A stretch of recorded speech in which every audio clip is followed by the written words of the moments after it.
শুভ সন্ধ্যা বন্ধুরা। আজ হলো ৭ জুন ২৩ জ্যৈষ্ঠ শনিবার। আজকের সন্ধ্যার বিশেষ বিশেষ খবরগুলি হলো: যাত্রীদের জন্য এক স্বস্তির খবর। কালীনগর থেকে কাটাখাল বাজার ও শালচাপড়া জাতীয় সড়ক থেকে জল নেমে গেছে। নামল শালচাপড়া সড়ক থেকে জল, গাড়ি আগের মতো স্বাভাবিক চলাচল করছে। বিস্তারিত থাকবে প্রতিবেদনে।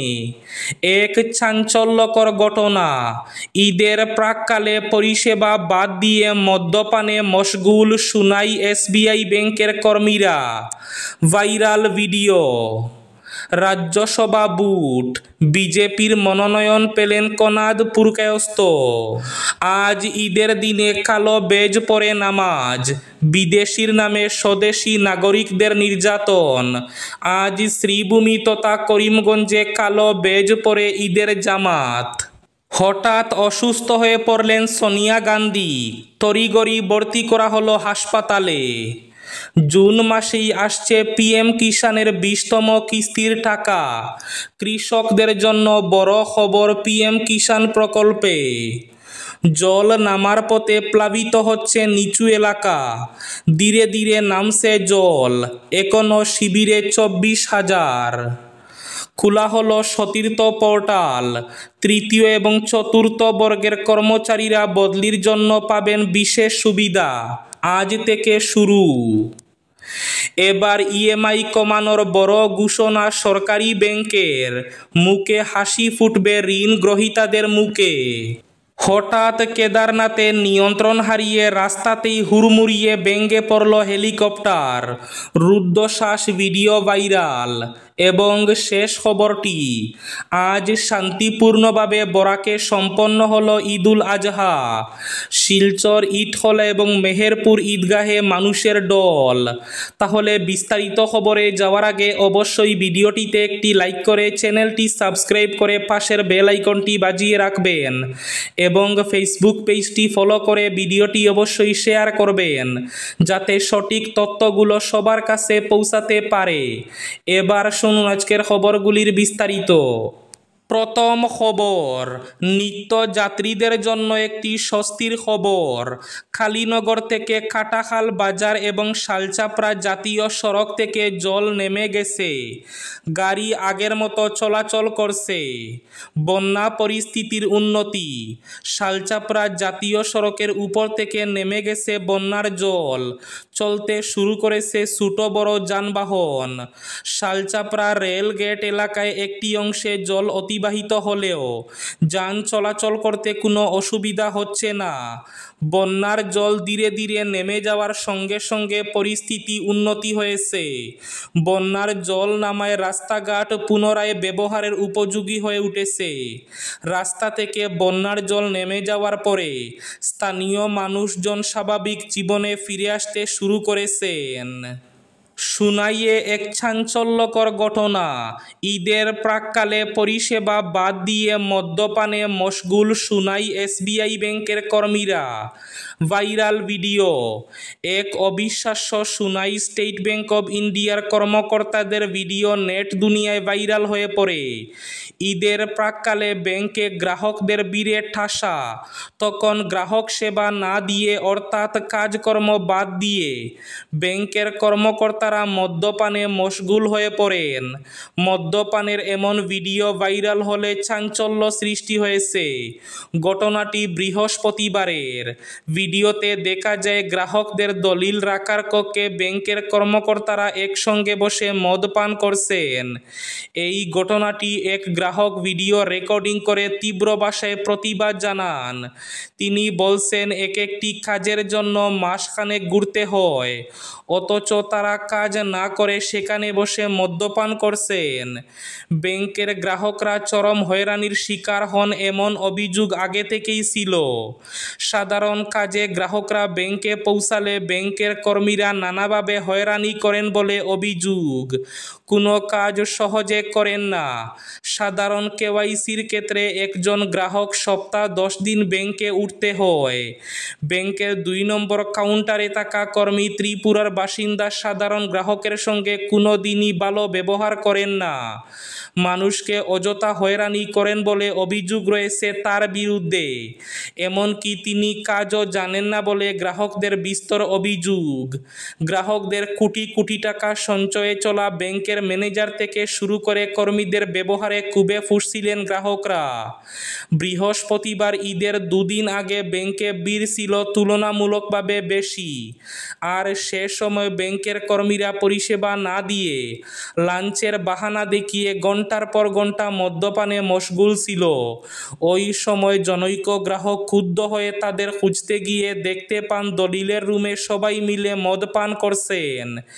এতে তিনি ক্ষেপে গিয়ে সব ঘটনা মোবাইলে ভিডিও রেকর্ডিং করেন। এরপর ঘটনাটি ছড়িয়ে পড়লে দুই একজন মাতব্বর লোক নিয়ে ব্যাংক কর্মীরা চাপা দিতে চায়। তবে শেষ পর্যন্ত সামাজিক মাধ্যমে ভিডিওটি ভাইরাল হয়ে যায়। বিদেশির নামে স্বদেশি নাগরিকদের নির্যাতন। আজ শ্রীভূমি তথা করিমগঞ্জে ঈদের জামাতে কালো বেজ পরে প্রতিবাদ আমসুর। বিদেশির নামে স্বদেশি নাগরিকদের নির্যাতনের প্রতিবাদ জানালো আমসু। ঈদগাহে কালো বেজ পরিধান করে নামাজের আগে মৌন প্রতিবাদ সাব্যস্ত করল আমসু।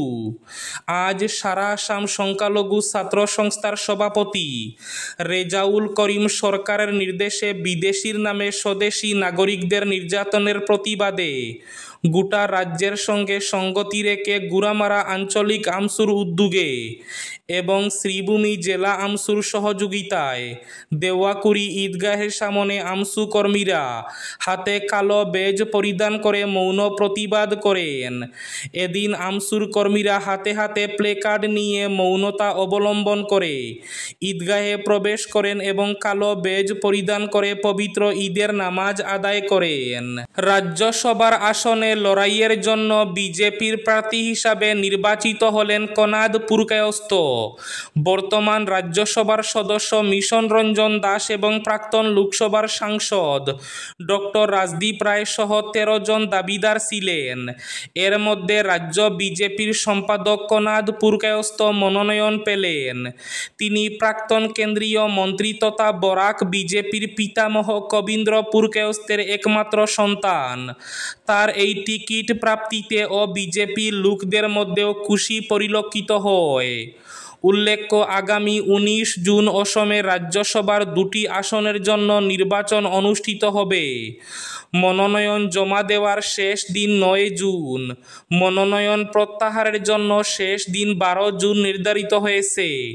নির্বাচনের দিনেই ফলাফল ঘোষণা করা হবে।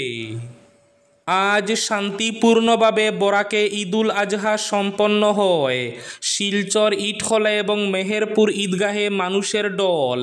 প্রতিকূল আবহাওয়ার মধ্যে দিয়ে কাছাড় জেলার শিলচর শহরের বিভিন্ন ঈদগাহ সহ ইটখলা এবং মেহেরপুর ঈদগাহে শান্তিপূর্ণভাবে ঈদুল আজহা পালিত হয়।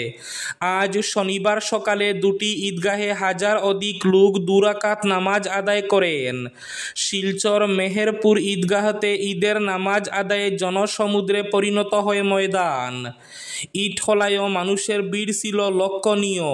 জুনেই আসছে পিএম কিষানের 20তম কিস্তির টাকা। কৃষকদের জন্য বড় খবর পিএম কিষান প্রকল্পে। ভারতের কৃষকদের আর্থিক সহায়তা প্রদান করার জন্য কেন্দ্রীয় সরকারের একটি গুরুত্বপূর্ণ প্রকল্প হল পিএম কিষান। 2019 সালে এই প্রকল্পটি চালু হয়েছিল। তৎকালীন অর্থমন্ত্রী পীযূষ গোয়েলের অন্তর্বর্তী বাজেট ঘোষণার মাধ্যমে ইতিমধ্যে 19তম কিস্তির টাকা পেয়ে গিয়েছেন কৃষকরা। বর্তমানে কোটি কোটি কৃষক অপেক্ষা করছেন 20তম কিস্তির টাকার জন্য। বিভিন্ন মিডিয়া রিপোর্ট অনুসারে 20তম কিস্তি জুন মাসের 2025-এ বিতরণ হওয়ার কথা রয়েছে, যদিও নির্দিষ্ট তারিখ বা অনুষ্ঠানের স্থল এখনো ঘোষণা হয়নি। ইএমআই কমানোর বড় ঘোষণা সরকারি ব্যাংকের। মুখে হাসি ফুটবে ঋণ গ্রহীতাদের মুখে। শুক্রবার reserve bank of India 0.50% repo rate কমিয়েছে।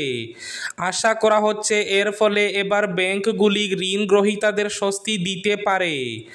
এই পরিপ্রেক্ষিতে রাষ্ট্রায়ত্ত সংস্থা পাঞ্জাব ন্যাশনাল ব্যাংক ঋণের সুদের হার 0.50% কমানোর কথা ঘোষণা করেছে। সোশ্যাল মিডিয়া প্ল্যাটফর্ম এক্সে পিএনবি জানিয়েছে, আমাদের গ্রাহকদের জন্য দারুণ খবর। পাঞ্জাব ন্যাশনাল ব্যাংক আপনার ইএমআই আরও সাশ্রয়ী করে তুলেছে। রেপো রেট কমানোর পরে পাঞ্জাব ন্যাশনাল ব্যাংক RLLR 0.50% কমিয়েছে। 9 জুন থেকে এই হার কার্যকর হয়েছে। আজ হঠাৎ কেদারনাথে নিয়ন্ত্রণ হারিয়ে রাস্তাতে হুড়মুড়িয়ে ভেঙে পড়ল হেলিকপ্টার। রুদ্ধশ্বাস ভিডিও ভাইরাল। আচমকা রাস্তাতেই হেলিকপ্টারের জরুরি অবতরণ। লেজ ভেঙে পড়ল গাড়ির উপর। বিরাট দুর্ঘটনার রুদ্ধশ্বাস ভিডিও ভাইরাল। কেদারনাথ যাওয়ার পথে গুপ্তকাশীর রাস্তায় জরুরি অবতরণ বেসরকারি হেলিকপ্টারের। শুক্রবার এই ঘটনা ঘটে। হেলিকপ্টারটির পেছনের অংশ রাস্তায় পার্ক করা একটি গাড়ির উপর ভেঙে পড়ে। গোটা মুহূর্তটি ধরা পড়েছে ক্যামেরায়। ভাইরাল হয়েছে সেই রুদ্ধশ্বাস ভিডিও। ফের অসুস্থ সোনিয়া গান্ধী। সিমলায় বেড়াতে গিয়ে হঠাৎ অসুস্থ হয়ে পড়েছেন প্রাক্তন কংগ্রেস সভানেত্রী। তাকে তড়িঘড়ি সিমলার ইন্দিরা গান্ধী মেডিকেল কলেজ হাসপাতালে ভর্তি করা হয়েছে।